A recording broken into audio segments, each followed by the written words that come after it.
อาโกยเห็นอะไรเนาะเป็นอย่างไทยเลย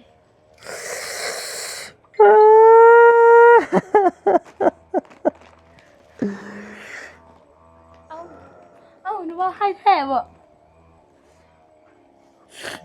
โอ้ยเนาะเมื่อยเด้จะได้อีกเป็นพิษยังอีกอันนี้แล้วเบิ่งไหมเป็นยังช่องของคุณไม่มีสิทธิ์สร้างรายได้อ้าวอีกต่อไปเออนี่โอ้ยส่งเสริมให้ผู้เยาว์ได้รับความสนใจที่ไม่พึงประสงค์นี่ ทายไพ่ถึงเป็นแบบนี้บจักเลยล่ะโอ้ยพี่น้องเอ้ยเนาะทายผู้เฒ่าบอกทายไพ่พอรีเห็นเลยล่าสุดโดนแล้วเรียบร้อยโดนพิษเรียบร้อยผู้ที่ตามหาก23,000 คนเอ้าก็เป็นเซน อันขาคอยจับนี่บ่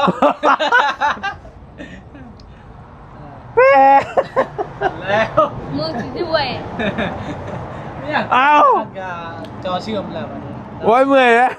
พอลองใช้จับมาให้หน่อยนี่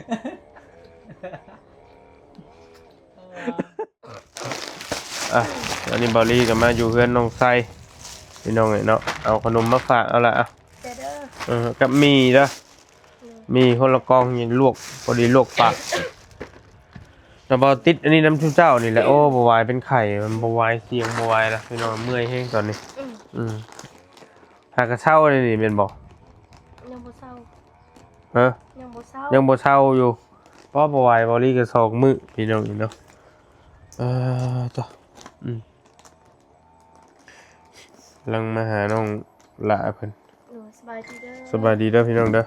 สบายดีเด้อพี่น้องเด้อสบายดีตอนเอ้าคือเปิดเครื่องบ่ได้แล้วบัดนี้เอ้ามาจะใช้มันนี่นะ มาจะถ่ายคลิปมาจะถ่ายคลิปดูแจ้งอยู่บ่นางกล้องแจ้งอยู่บ่เมนอยู่บ่ให้ผู้นั้นนั่งเฝ้ากล้องนะเดี๋ยวเบิ่งก่อนมาจะถ่ายคลิปเพื่อนไผนะ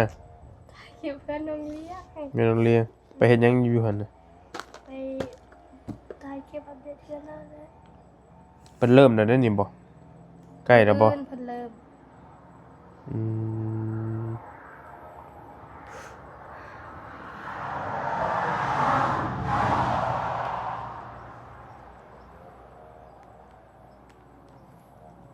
เหมือนกันนะแต่บ่เชื่อมนี่ก็มันคือบ่เห็นนะ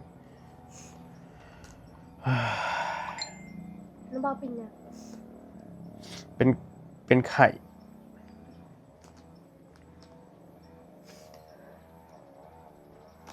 น้องบอกโอ้เฮ้เนาะยังอ่านเบิ่ง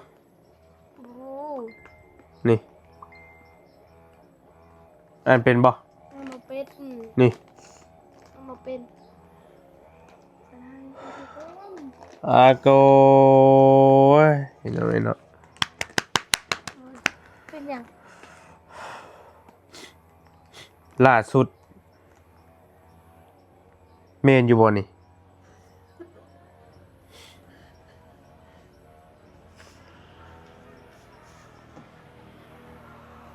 โดนอีกแล้วพี่น้องเอ้ยโดนยังโอ้ยเฮ็ดได้อีกอันนี้ช่องถึกพิษอีกแล้วคือปิดซ้ำซ้อนแท้ ช่องสำรองบอลลี่บัดนี้โอ้โหไทยเลย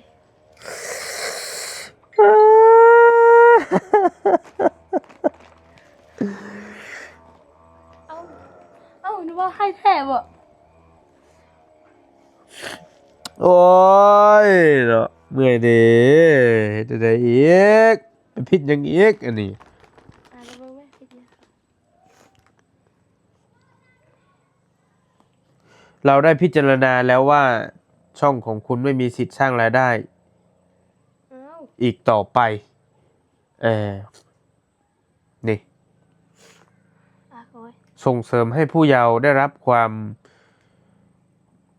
สนใจที่ไม่พึงประสงค์นี่ ทายไพ่ถึงเป็นแบบนี้ บวจักเลยล่ะโอ้ยพี่น้องเนาะ ทายผู้เฒ่าบอกทายไพ่ผู้จักหัว ถามว่าถ่ายผู้เฒ่าบ่ฮอดสิถ่ายแบบใดนี่เนาะน้องไปถ่ายน้องๆมื้อนั้นบ่เขาน้องเอิงน้องเองนะบ่มีแต่เด็กน้อยบ่ เนาะ ก็บ่ได้เกี่ยวติบ่ช่องพ่อน้องยูริเด้อพี่น้องเด้อจักสิให้จักสิหัวบ่ได้เห็นเลยล่าสุดโดนแล้วเรียบร้อยโดนปิดเรียบร้อยผู้ติดตามหาก็ 23,000 คนเนาะเพราะว่าช่องบอลี่ช่องรักหันถึกปิดแล้วบอลี่ตั้งช่องนี้ขึ้นมาไหมผู้ติดตาม 20,000 ปลายแล้วล่าสุดถึกปิดอีกแล้วพี่น้องเนาะซ้ำปิดซอด ปิดซ้ำปิดซ้อนแล้วบ่ฮู้สิว่าจังไดปิดแล้วปิดอีกนะ โอ้จุยจนสิละลายออกจากล่างเลย ยังเหลือช่องเดียวนี้บัดนี้ช่องที่ถ่ายอยู่นี่ช่องบอลี่สายบุญ V2 นี้แต่ว่าช่องนี้นะบ่าวก็คิดว่ามันสิถึกปิดคือกัน ห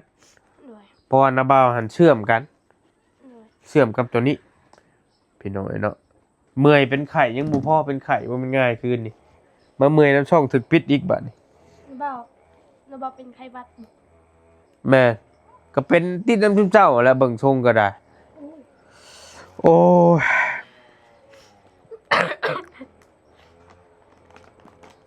เมื่อยเลยพี่น้องเนาะล่าสุดตอนก่อนนะช่องเบาเตียงทองมันนาถูกปิดแล้ว ต่อมา เห็นช่องน้องเบาจิตบ่ถึกปิดพี่น้องเนาะต่อมาก็เห็นช่องเบาแก้วช่องเบาแก้วก็โดนเงื่อนช่องเบาแก้วก็ถึกปิดไปแล้วเรียบร้อยล่าสุดช่องเบาลีอีกบัดนี้ ก็ ก็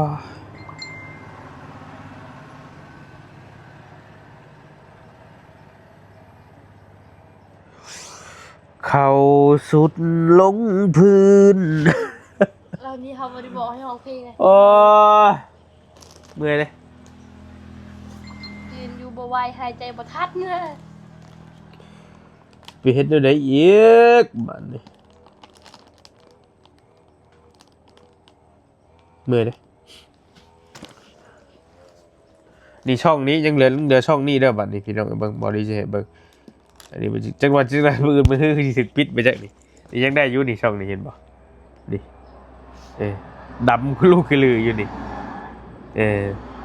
นี่ช่องที่เฮาถ่ายอยู่ตอนนี้แหละยังได้อยู่ยังบ่ได้ไปไสพี่น้องเนาะยังสบายดีอยู่ มือกันสบายดีแหละ เด้อ ขอให้สบายดีเด้อ ทีมงานก็ส่งมาให้กำลังใจ โอ้ยโดยระวังก็บ่ได้อยู่แล้วคือกันนี่แหละการนี้ก็ บ่าวลง จัก นี่ สิจบมื้อใดล่ะเบาดีเอ้ยสิไปหาปลูกกระพงกาแฟเพิ่นแหละเฮ็ดหยัง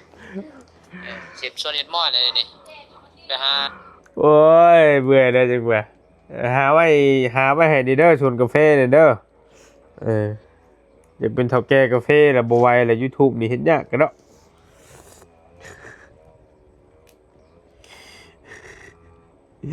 โด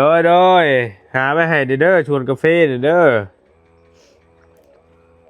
เมื่อยแล้ว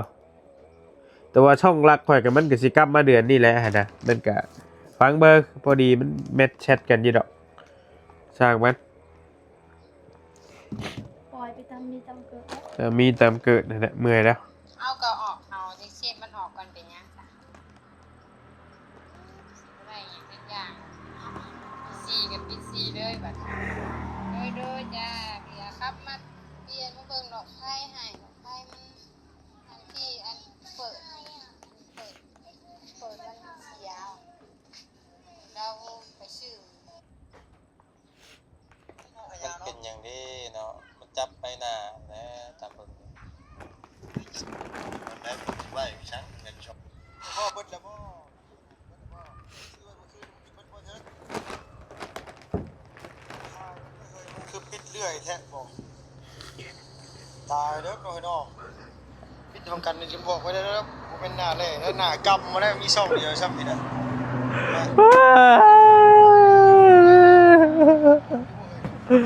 โอ้ คอยตกใจเลยโยนโทรศัพท์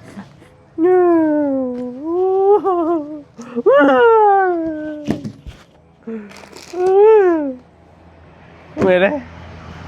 กินขนมเอาเอากิน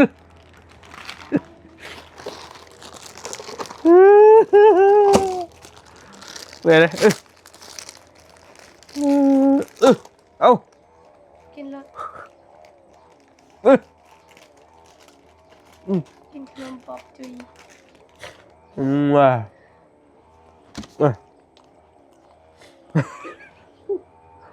สะดุกออกจาก แน่ให้กูไม่อยากไงเมื่อยแล้วพี่น้องไม่เมื่อยดิบอกกับยูทูบหน่อย เอาหนัง บอกแล้วระวังมั้งระวังอยู่มึงกินน้ำเย็นขอบใจ กินน้ำเย็นกับกินน้ำร้อนก็ได้ มีบะน้ำหอนต้ม นี่โอ้ยนะกินมาต้มใบมะขาม ต้มไก่ป่ะ ใบมะขาม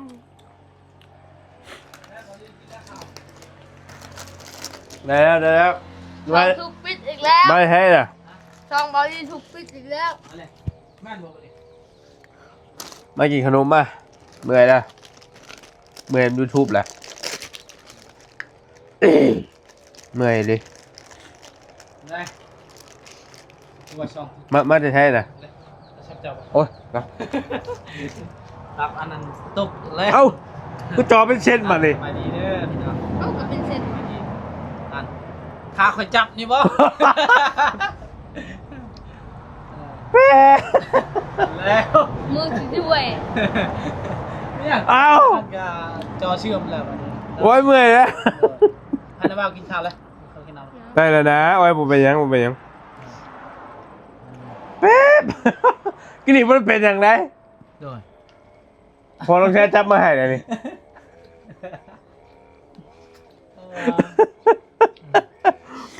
ก็เห็นของเขามาเชียงแล้วเป็นโอ้ลุงเฮิมมึงอย่างนี้เป็นลาย โอ้นี่เป็นลายเนาะ จอเป็นเส้นนี่นะแต่ว่าเขาบ่เคยเป็นคืออะไรฮะแก ก็จอโทรศัพท์เฮาก็คือเดียวมันเป็นมันบ่ได้เป็นน่ะ แม่นบ่ เด้อ เอาปิดมันก่อนใช่เป็น ว่าไปแล้วดนประมาณ2-3มื้อมันติดเองมัน อันนี้เห็นได้ โทรศัพท์ข่อยจักแล้วโทรศัพท์เจ้าแต่ว่าโทรศัพท์เฮาเป็นอันนี้ งั้นนี่ครับมันจะใช้เกาะ มาแต่แสดง เออ มาแต่ปรึกษาครูอาจารย์ พูดจานอย่างอีก นี่แหละ และมีข่าวดีแล้วเพิ่น ที่เข้าโรงเรียนบ่ โดย เออ แลนให้เพิ่นคณะการทำเฮียนอยู่แล้ว น้องไว้บ่ โดย แต่ อืม ว่าแต่เพิ่นก็แบบว่าจะได้ใบยุ่งง่ายแต่เพิ่นพอดีเฮาว่าใบยุ่งง่ายนี่มันยากเพราะว่าเฮาบ้านใกล้นะเพื่อสิแลนไปเพิ่นก็พอแห้งมีแต่ว่าก็ได้ครูอาจารย์ว่าค่าบิกค่าซอเฮาก็ให้กินน้ำกินได้ครับเพิ่นก็ว่าโอเคมีแต่ได้เพิ่นว่านะ ไปเข้าเวียนบอก พอดีเขานำใส่เขามานึ่งคือเก่าเลย มาหนึ่งก็ได้ เพราะว่าเขาบ่มีใบงานที่คุณเห็นอันนี้แบบว่ามีใบประกาศป .5 ชื่อๆนั่นนี่ยืนให้เพิ่นมาเป็นเรียนม .1 แท้นะ ถ้าเวลาเขาเต้นเขาก็มีเป็นน้ำชื่ออยู่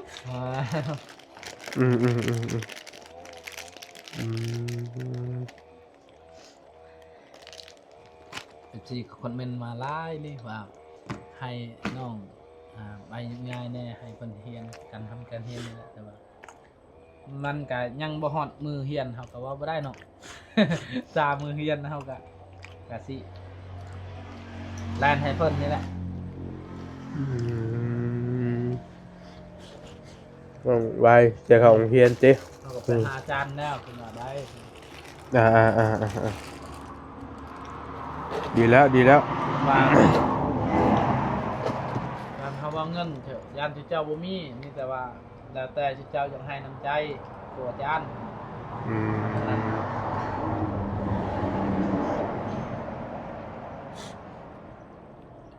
ดีแล้วยินดีน้ำได้หลายเด้อช่องเลยแล้วไปได้น่ะ ไปแหละ อ่ะ โอ้เขาจะลืมอะไร เสียใจน้ำเด้อ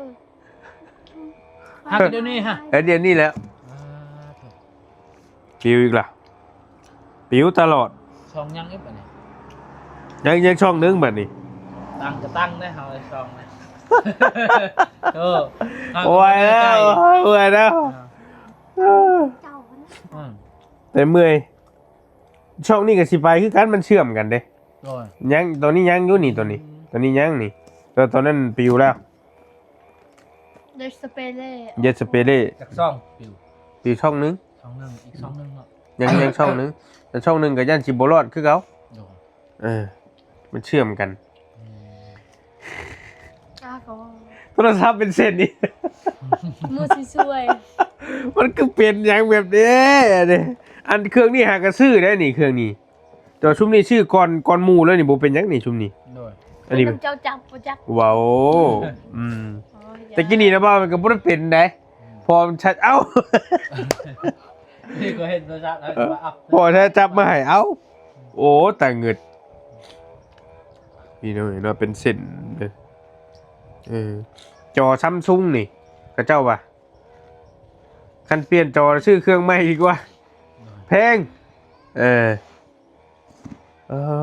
ยเมื่อยพี่น้องมีแต่แนวอัน มือจิตมือใจ มีจิตมือใจเลย แค่นำเขาเอาให้น้องกิน ได้แล้วเป็นไข่อยู่พอสบายอยู่กินน้ำมันนั่น แต่เขา ใส่บ่ อย่าติดน้ำใช้ยังว่าอยู่ไปน้ำใช้เลยโอ้ยว่ะเป็นแต่มือคืนก่อนนะที่บัวไว้คืนนี้แกเมื่อยเฮ้ยอืม ลองทำตั้ง เบิ่งหาข้าวหาน้ำให้เด้อ ได้แล้วนะพอแล้ว กินเลยบ่ พอแล้วได้แล้วกินขนมนี่ก็พอแล้วส่งหาไส้อยู่ว่ะ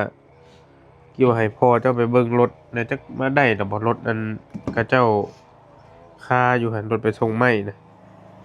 รถตัวใดวะ รถเพิ่นมาส่งไม้นะอยู่บ้าน ด้วยเอามาดูให้ เป็นตู้แควองว่าแกล้งลวงในนะแม่นบ่อ่ะ แล้วค่า เพิ่นค่ากันจังเลยแต่ว่าเจ้าของเราฮู้แล้วมาซุกซอยกันอยู่กระทึกอยู่จะเข้าไปได้แต่บ่รู้จังใดแต่ว่ารถเฮาต้องเข้าบ่ได้อยู่แล้วรถบ่มี โดย ทางยากให้เข้าไปหั่นน่ะ ยางเอา โอ้ยากเกินหลาย เอารถจักรได้ไปจักร ๆพังเบิ่งก่อนว่าเพิ่นไปได้แล้วบ่รู้จังใดเฮ็ดเพิ่นมาส่งไม้เองจ้ะ อยู่แสดงที่นี่ก็ไปจังหวัดสีแดงก็รถต่ำกัน3คันบาทเดียว อ๋อ บน ตัว ช่วย เออ รถเวียดนี่แหละ ไปลวกกินล่ะแซ่บเด้อ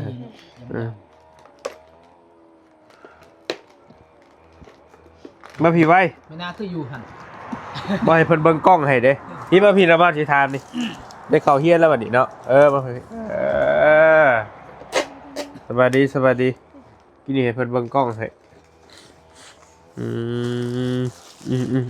มื้อใดหันพ่อเปิดเทอมนี่บ่ แม่ วันที่18เดือน8นี่แหละ สเปดเดือนหน้าบ่ เขาแบ่งหมดเดือนเก่าทีหนึ่งเดือนเก่า แต่ว่าเฮาไปจดชื่อก็ได้ แม่ เดือน8วันที่8ที่18ว่าเปิดเทอมจะเดือนหนึงเอาแม่นวันที่ เดือน เดือน เก้า 9วันที่1 อ่า แต่ว่าเฮาต้องแล่นก่อนแล่นเอกสาร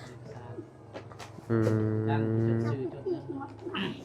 ที่ให้เจ้ากินสบายจะเลยติดใจ ตะกี้เจ้าก็เฮียนม .1 บ่นางอยู่พุ่นกับม .1 ตอนนี้ใช้อยู่ใช้ก็ใช้ มาดู บ่ม .1 คือกันบ่อ๋อต้องไปเฮ็ดนำกันพุ่นบ่พอดีแล้วเข้าห้องเดียวกันเลย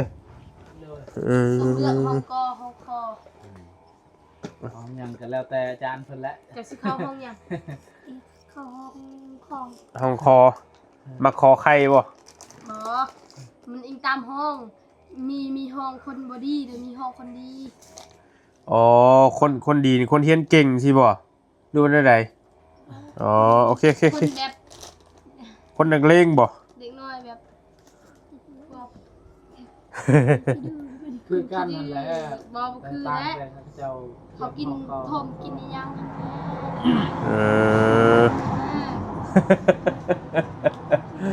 เออแต่ท่อมอยู่ฟังไทยถือกฎหมายนะใบท่อมใบเทมนะแต่แล้วบ้านเฮานี่อยากจะยังอยู่ใบท่อมเขาเจ้าขายเกลือนอยู่นะอยู่ไทยนะถือกฎหมายแล้วใบเพราะมันเป็นใบไม้ชื่อเด็ไม่ได้มีอย่างเขาเจ้าว่านะแต่บ้านเฮาอาจจะยังไม่ได้รองรับ แล้วก็ยาดีไอเนาะ บ่าวบ่เคยกิน เขาเห็นในคลิปเหมือนกัน บ่ไผมีคนซอยบ่มีคนซอยเพิ่นเข้าโรงเรียนบ่ ไอ้นี่มอง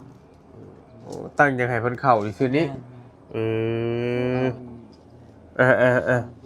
บ่ได้โฟกัสแล้วนึกว่า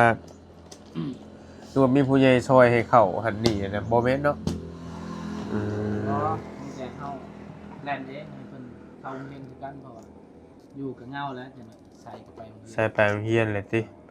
เข้านำกันเนาะเออ ให้เพิ่นเรียนพอได้มีความรู้แล้ว เราเรียนจบม .7 ได้ จบมาเจ็ดก็แห้งดีแหละเนาะ ม .4 ก็ได้บ่ขอยอยากเรียนจบม .4 เพราะว่าหยังเพราะว่าสิออกไปหาเงินหาคลิปนี่แหละ ออกเลยฉันไปยังเสียกันวันนั้นน่ะ เป็นเลยเด้หนังสือก็ได้ บ่เขายังบ่เป็น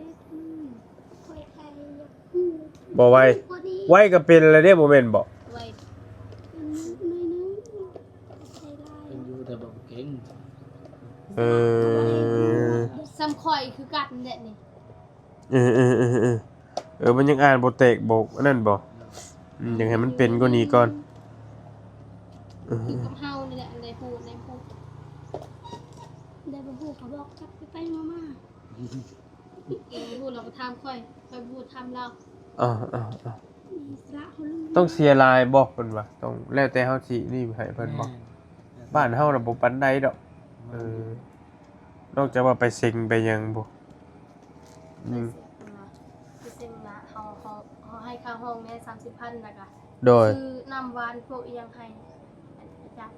โดย ค่อย ประมาณอยู่นี่ก็ประมาณอยู่ลานป้ายนี่แหละ โหหลายเติบอยู่เลยเนาะเออ ดีกว่าเขาไปแรงตะพุ่นนะ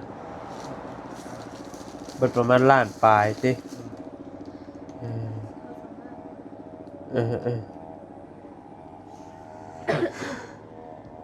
เอาก็โอเคนั่นแล้วสนะพี่น้องเงินทองเนี่ยเจ้าเป็นคนออกบอก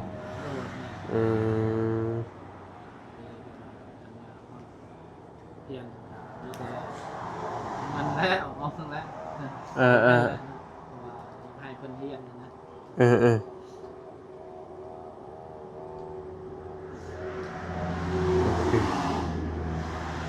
ก็คือว่า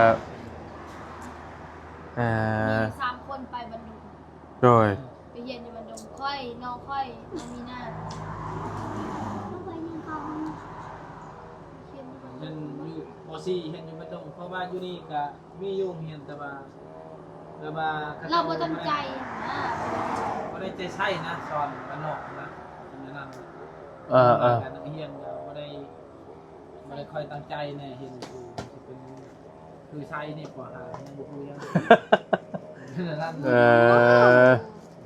โอ้แต่ฮูมันบ่คือตอนเฮาหั่นตอนเฮามันบอกคนสมัยใหม่มันเฮียนยากแน่นอนนึงนะ ป .4 ตอนนั้นโอ้ โดยบางที่สิโทษครูอย่างเดียวก็บ่ได้บางที่นักเรียนนี่มันมีไม่ได้ว่าไปนี่โลกโซเชียลมันหลายเด้ครูก็สอนอยู่แต่ว่าเฮาบ่ฟังน่ะนะบางทีเห็นมั้ยมันเลย ก็เข้าใจแม่เป็นนักเรียนนั่นแหละ แม่เป็นน้ำเฮานี่แหละเฮาตั้งใจแล้วก็จบงาน เข้าใจอยู่เ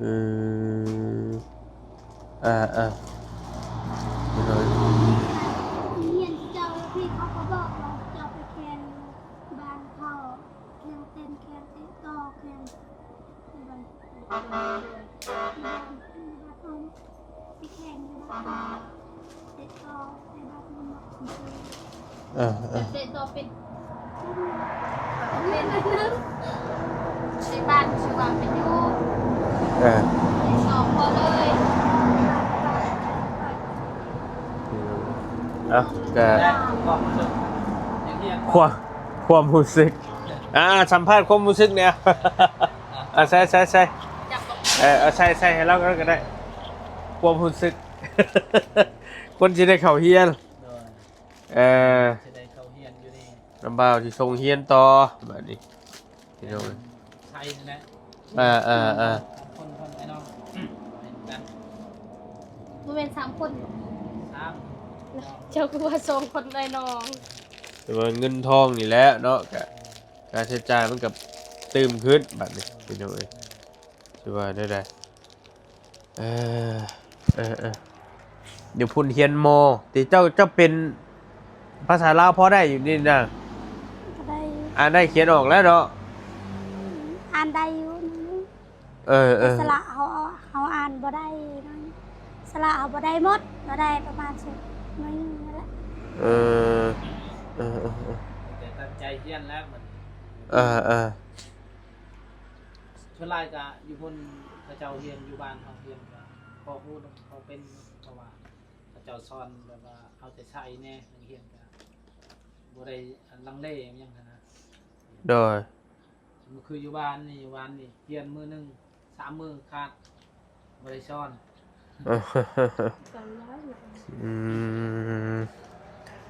โอเคแล้วจะคือแต่ก่อนทุ่มนาบ่าวเฮียนมันคือพอต้องใช้ว่าแหละป .1 ป .1 ป .2 ป .3 มันก็มันเก่งได้ตะกี้น่ะเอาเฮียนแบบเฮาก็บ่ฮู้คือกันน่ะแต่ว่าเขาถามเดี๋ยวนี้เขาเจ้าบางคนขึ้นมอแหละ น้ำหู ถามให้บวกเลขบวกอย่างบัดยังบ่เป็นก็เอาเลยมันแนวใดก็ยังคิดว่านะ หลายคนอยู่เลยเว้นว่า ได้ก็ยังงงอยู่เอ้า น้องเตดี้หรือว่าน้องเรียนน้องหยังคนละคนเก่งเหมือนกันนะ น้องเรียนเก่งหมดภาษาไทยอย่างน้องฮู้หมด น้องเรียนฮู้ทุกอย่างฮู้หมดบ่มีหยังน้องฮู้ภาษาไทยก็ฮู้ภาษาลาวก็ฮู้ทุกหมดแบบคนฮู้คำลาวคนฮู้คำลาวคนออกเรียนก็เอิ้นแล้ว น้องให้ยัง ออกไปถ่ายคลิปนี่แหละออกทางนู้นช่วยเจ้าเขาแหละ ใส่นี่ยังบ่เป็นปานใดบ่ใส่ แม่น ภาษาลาวบ่ทันได้ปานใด ภา ติ ษาลาวก็ยังบ่จุบสบายจะได้อีก เออ อันนี้ภาษาลาวภาษาไทยโอ้เขาออกแต่ล้นแล้ว เพราะว่ายังเพราะว่านี่แหละซอยผู้นี่แหละถ่ายคลิปไปถ่ายยังแหละเพราะว่าเขาก็ใหญ่แหละเด้ โอเคเดี๋ยวก็เป็น บ่จำเป็นต้องเรียนสูงหรอกเขาฮู้แล้ว อดยามมันเดี๋ยวก็เป็นเองแหละจะได้แต่ว่า ยังบ่แม่นเวลาเป็น เฮียนอันนี้นี่มัน ตั้งใจเฮียน บ่ได้ใช้เงินหลายปานใดติเนาะฮอดมอฮอดหยังนี่มีแต่เป็นพวกมิกพวกซอพวกอีหยังนี่เนาะปึ้มเรื่อง พวกปึ้มค่าน้ำมันหลอกน้ำมันรถเฮานี่แหละเอ้า มันลดนี่แหละหลายกู เงินถือไปโรงเรียนนี่แหละ บ่จำเป็นเงิน เรียนจะ บ่จำเป็นก็ได้ มือละ20,000นะพอแล้วไอ้มือ20,000 ไว้จะว่าจำเป็นบอกเงินไปโรงเรียนใครจำเป็นใครวะเห็นมูกินแล้วเขาก็ยากเด้เพราะว่าผมไม่ยากดอกเฮาน่ะอยากซื้ออาหารการกินนี่แหละ แล้วเข้าละมาแต่เฮือนแหละบ่เจอก็แล่นเอาก็ได้อีกไกล ข่อยอยู่บ้านข่อยเขาไปเข้าโรงเรียนมานึงเข้าหมู่ข่อยกินหมดมีพากันมีเงินหมดข่อยบ่มีข่อยก็อดเอาย่างไปตายบ่ต้องเบิ่งแล้วก็แล้ว หลับตาทาง บ่ต้องรับก็ได้ล่ะ 20,000มาดิ เบาตอนนั้นเบาได้เงินมือเท่าใด ฮะ ช่วงนั้นเบาได้เงินมือเท่าใด ช่วงไปเฮียนบ่พ่อมันบ่อยากจือมื้อละพันได้อยู่บ่ตอนน่ะพันกี่500มีเงิน500ผมได้ตอนนั้นน่ะ กิน เข้าแห่งบ่ได้นั่น เด้อแม่เพิ่นไปส่งอยู่เฮียนอยู่สกลบางมื้อก็บ่ได้มีบางมื้อก็มีอยู่แต่บ่มีนะเรียนนะบ่เอาเรียน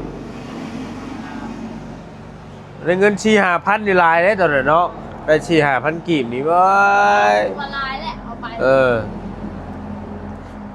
ได้ลายเลยขนม เดี๋ยวนี้เนี่ยขนมถุงเดียวกูพอ โรงเรียนมีแต่กินข้าวปุ้นนั่นแหละบ่ได้กินข้าวเช้ากินข้าวปุ้น3,000คน เออ